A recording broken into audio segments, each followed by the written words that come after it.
Today, thoughts mothers aren't allowed to say. But here at Project Swagger, mamas do what we want. So we're going to say them today.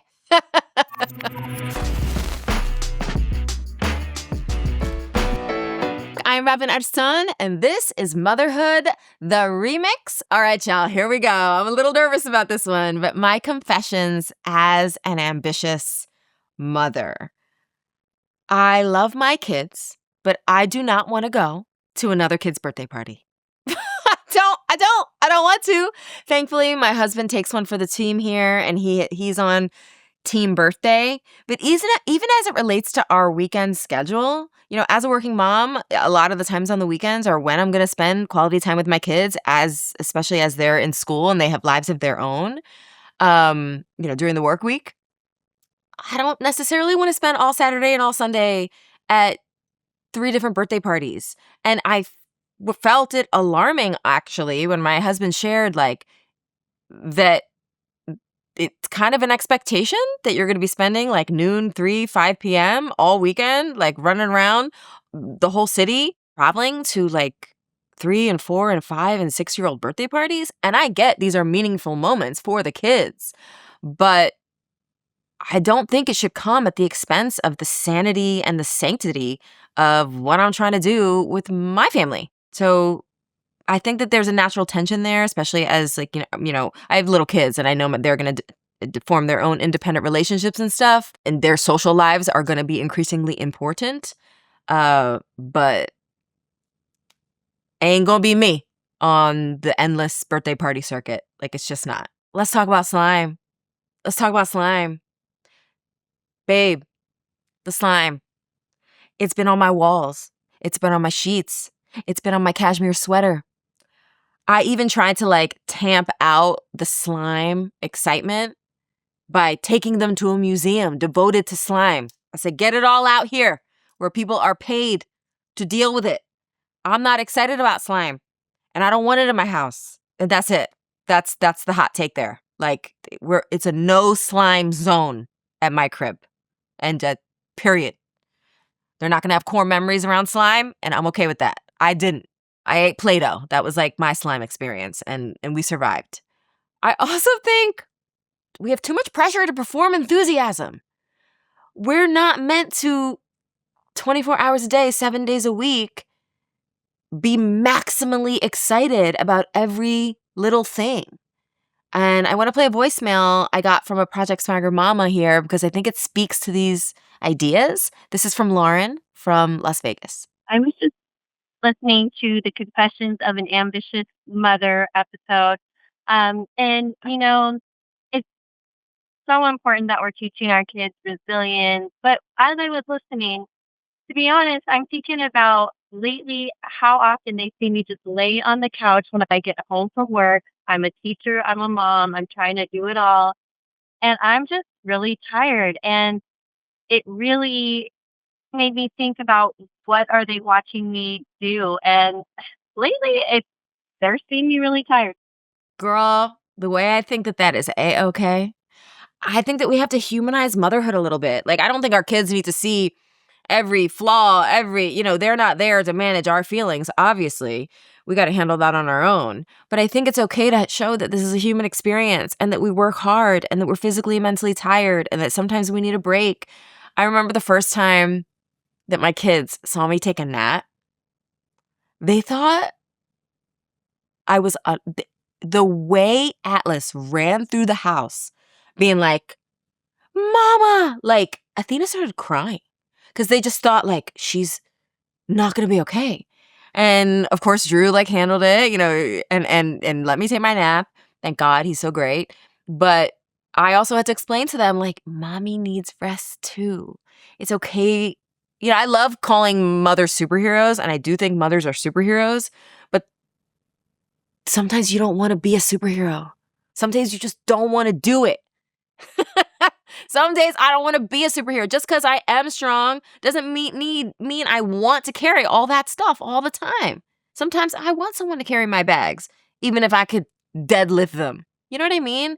And I think in that friction, we can acknowledge some unacknowledged sentiments and feelings. There's so much that we as mamas do for them that they don't see or understand. And of course, like, this is age dependent, how much they're going to be able to like understand this stuff.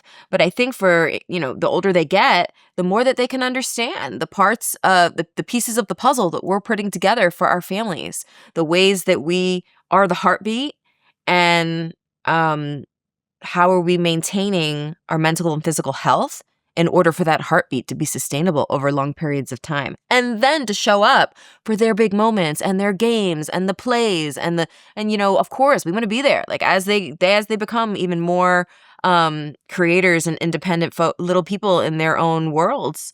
We want to show up for them in those ways too, but that requires taking time, and the performance of the enthusiasm is where I think we get a little bit caught up. And this is where I was thinking about it the other day. The performance, putting on a smile for your kids so they feel seen is not what I'm talking about.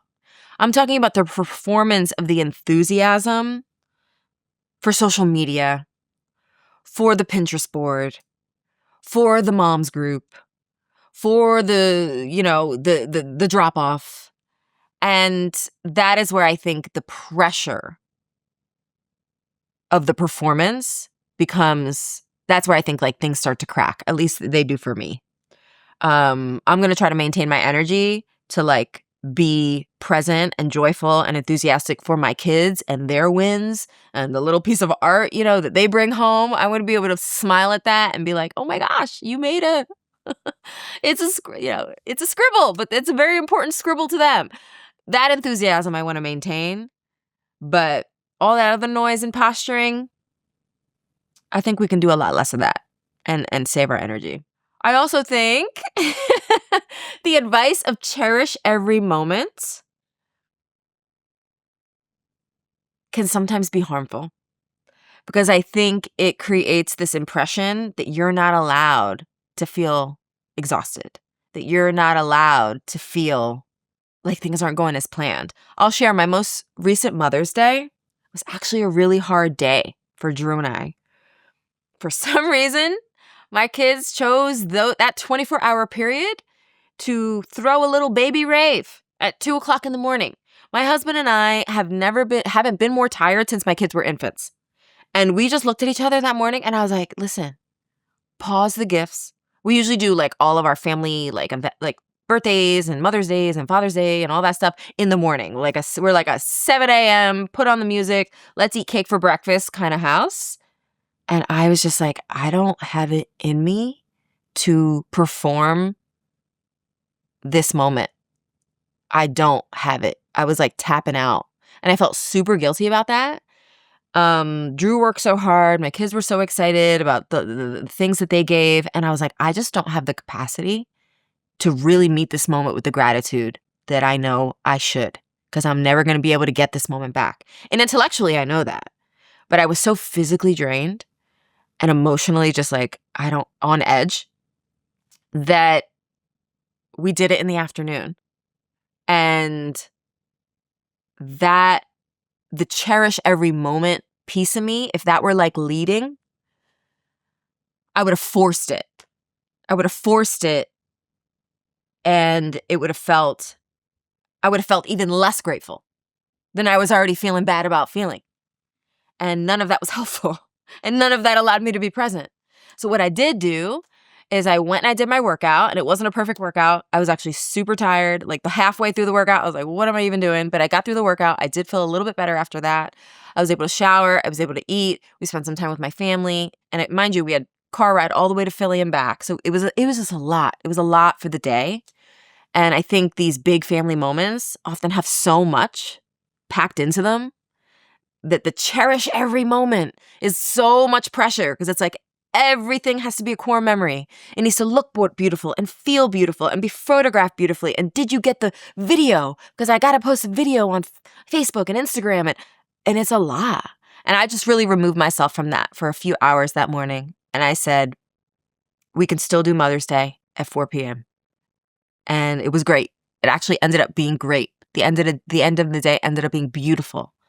But I think when we say cherish every moment, Of course, we mean be grateful, because you're never going to get that 2-year-old back. You're never going to get that 7-year-old back. You're never going to get that 15-year-old back. But we can be grateful and also acknowledge when things are just not going right and we're not feeling great. And that's okay too. I think that the pressure to perform gratitude in real time is sometimes what makes gratitude unfulfilling. I want to talk about another kind of pressure, the pressure to participate in the group chats and the WhatsApp threads. I can't even keep up with sometimes my own family members group chat, like our extended family group chat. The group chats, I thank y'all for like the sports and the schools and the group and it leaves me completely overwhelmed. So I will say I mute notifications for 99% of all that. And I do want to be informed, right? Like I do want to know when my kid has to wear purple for color day. But like some of that is a little just too involved, y'all, for me. Like it really, I think I guess my point is find the way that keeps your ear to the ground, but you don't have to be all up in everybody's tea in every single WhatsApp chat and WhatsApp thread to, be an involved and caring parent. And I'm going to say it. I so admire the Pinterest snacks, but it ain't going to be me. I've definitely released myself from that pressure to make it all look beautiful. My own meals that I eat are just very utilitarian a lot of days. So as long as my kids are healthy and fed, that's what I care about. It doesn't necessarily need to look like a sunflower, or the strawberry already looks like a strawberry. The blueberry already looks like a blueberry. I don't need to take a scalpel and make it an eyeball. I'm not doing that. I guess what I'm getting at is this pressure to both optimize and then display motherhood. It's in the displaying that sometimes we're getting caught up in stories that are not ours. And that is what I want us to consider in the confessions of things that a mother is not supposed to say. Maybe you're like, but I love the group chat and I love making blueberry eyeballs for my kids' lunch. Please do it. If that brings you joy, then that joy is gonna be directly infused to your kids' memories, and I love that for you. But when we start to feel like we're expected to constantly maximize and curate and enrich and schedule and research and plan and be their parent and their best friend and their soccer coach and their math tutor, babe, after school, I went home, I opened the door with my own key, I made myself my own snack, and I put on Oprah. 90% of my afternoon childhood is that. And yet I am feeling pressure to be all those things. And I wanted to say it out loud because I suspect if I'm feeling this pressure and I have resources and I still feel overwhelmed, that maybe some of you out there in the Project Swagger community are also feeling it. I want more presence. I want more genuine gratitude. I want the ability to cherish every moment. But sometimes saying the things out loud that don't feel like that give us the capacity to be grateful and be present and be joyful and be all the things that we want to be for our kids and for our families. Over the past 3 weeks, I've asked the Project Swagger community to speak up, share wisdom, share tips with all these mamas out here, and you delivered. Here is the Project Swagger Motherhood Toolkit. Hola. One of the ways that I'm remixing motherhood is actually using a quote that I heard from Robin's Ride probably 5 or 6 years ago. Joy is an act of resistance. Everything that I do with my children, I try to embed joy somewhere in there, whether it's a random dance party or screaming my favorite song at the top of my lungs just for the heck of it. Hey, Robin, this is Susan Yakubovich. I have 2 older boys. They're men now, actually, but one hack that I always did was to keep my stress level down. I would exercise while they were at ball games. When they had practice, I'd be out there on the track walking or running. Hey, Robin, this is Tanisha. It's actually really therapeutic to call a hotline and talk about this. I have a 4-year-old and a newly minted 2-year-old. And my hack is that I actually just tell them when I'm getting frustrated and overwhelmed. I found that I'm able to handle the chaos of motherhood a lot better if I'm just upfront about my feelings instead of bottling it up and then screaming into a pillow. And I feel like my 4-year-old is much more emotionally aware because I explained to her where I'm coming from. This is Stacy, and I am calling to tell you what the small habit that changed the motherhood game for me was. And that was when both of my tween and teenager were babies. I would chop off my own arm before I skipped a nap time or messed with their routine. They needed their naps, and I would work everything I did around nap time, and it was a game changer for me. When I'm trying to prep dinner, I just lay out some nice long sheets of paper and put tape in between the sections because I have 3 kids, just giving them markers, and that has gotten me through cooking for dinner.